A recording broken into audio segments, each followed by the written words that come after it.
नमस्ते। आज हम यह जानने का प्रयास करेंगे कि क्यों साधक सत्य के साथ रहना चाहता है और माया से दूर। मैं कुछ उदाहरण दूंगा जो कि आसानी से आप अपने जीवन में देख सकते हैं, और आप चाहें तो अपने जीवन से भी कुछ और उदाहरण भी ढूंढ के ला सकते हैं जो आपको प्रेरित करे सत्य के साथ रहने के लिए। पहला उदाहरण यह है कि यहाँ कुछ भी नित्य नहीं है। सभी चीज़ नश्वर है। जो अभी दिख रहा है वो भविष्य में नहीं रहेगा। कैसा भी अनुभव हो और कितना भी जटिल हो, जैसे आपका शरीर, ये अभी है, कुछ समय के लिए तो है, परंतु हमेशा नहीं रहेगा।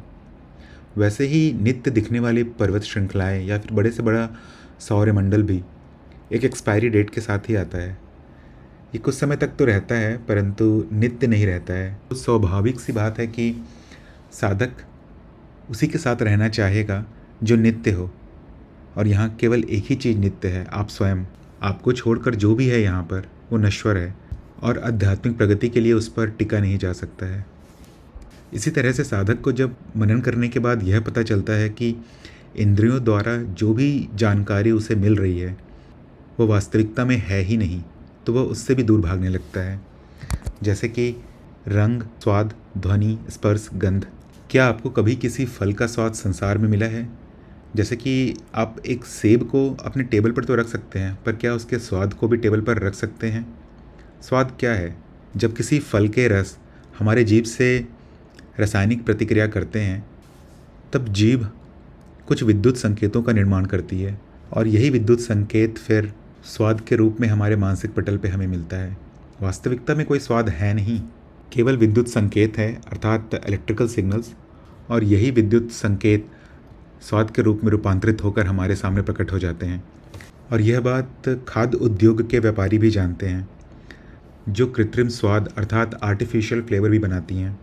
उन्हें पता है कि इन स्वाद के लिए फल की ज़रूरत नहीं है, केवल उन विद्युत तरंगों को बनाने की ज़रूरत है। एक बार वह विद्युत तरंगें बन जाएं, तो इंद्रियां उस अनुभव को खुद ही बना देती हैं।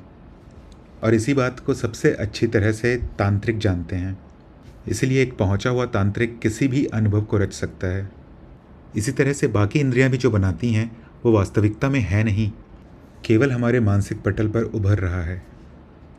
यहाँ तक कि जब साधक मनन के द्वारा यह जान पाता है कि इंद्रियां उसे जो भी जानकारी दे रही है वह पूरी तरह से मनगढ़ंत है, तो वो और भी सत्य के समीप रहना चाहता है और मिथ्या से दूर। उदाहरण के लिए, अगर आप अपना हाथ एक बार गर्म पानी में डालें और उसके बाद सामान्य तापमान के पानी में डालें, तो आपको सामान्य तापमान का पानी ठंडा लगने लगेगा। इसी तरह से हमारे जीवन के सारे अनुभव हैं, तुलनात्मक हैं। अगर एक अच्छी घटना हो जाए, उसके बाद अगर एक सामान्य घटना भी जीवन में हो, तो वो संभावना है कि वो हमें दुखी कर सकती है। और एक बुरी घटना हो जाए और उसके बाद अगर एक सामान्य घटना हो, तो सामान्य घटना हमें खुश कर सकती है। वास्तविकता में सुख दुख या फिर ठंडा गर्म जैसा कुछ है नहीं, केवल हमारी मान्यताएं हैं ये। इसके बाद जब साधक यह देखता है कि किसी भी कर्म का जो फल है वह भी निश्चित नहीं है। अगर दो व्यक्ति एक ही कर्म करें तो ज़रूरी नहीं कि दोनों को एक ही फल मिलेगा। यहाँ तक कि अगर एक ही व्यक्ति एक कर्म को बार बार करे तो ज़रूरी नहीं उसे एक जैसा फल हमेशा मिले। फल कभी भी बदल सकता है। आप कर्म कर सकते हैं, परंतु फल की तरफ निश्चितता से नहीं देख सकते हैं। इस मनन के बाद साधक समर्पण में आ जाता है, क्योंकि यहाँ पर किसी भी चीज़ पर नियंत्रण किया नहीं जा सकता है।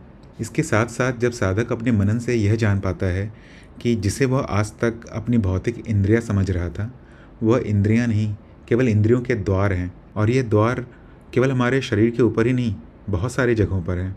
जैसे उदाहरण के लिए, जब आप स्वप्न देखते हैं तो वहाँ भी तो आपको दृश्य दिखता है, वहाँ भी आपको स्वाद का पता चलता है, गंध का पता चलता है, स्पर्श का पता चलता है, परंतु आपकी इंद्रियां तो आपके शरीर पर हैं। तो इससे एक ही निष्कर्ष निकाला जा सकता है कि जिसे हम इंद्रियां समझ रहे हैं वो केवल इंद्रियों के द्वार हैं। वास्तविक इंद्रियां जो कि पराभौतिक परामानसिक नाद रचनाएं हैं, वो कहीं और ही स्थित हैं। यह सभी ज्ञान जब साधक सत्यापित कर लेता है अपने जीवन में, तो उसके पास दो विकल्प रह जाते हैं।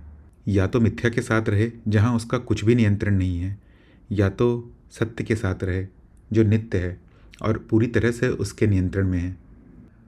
तो वह सत्य का चयन करता है और आत्मज्ञान लेने के पश्चात अपना जीवन साक्षी भाव में बिताने का प्रयास करता है।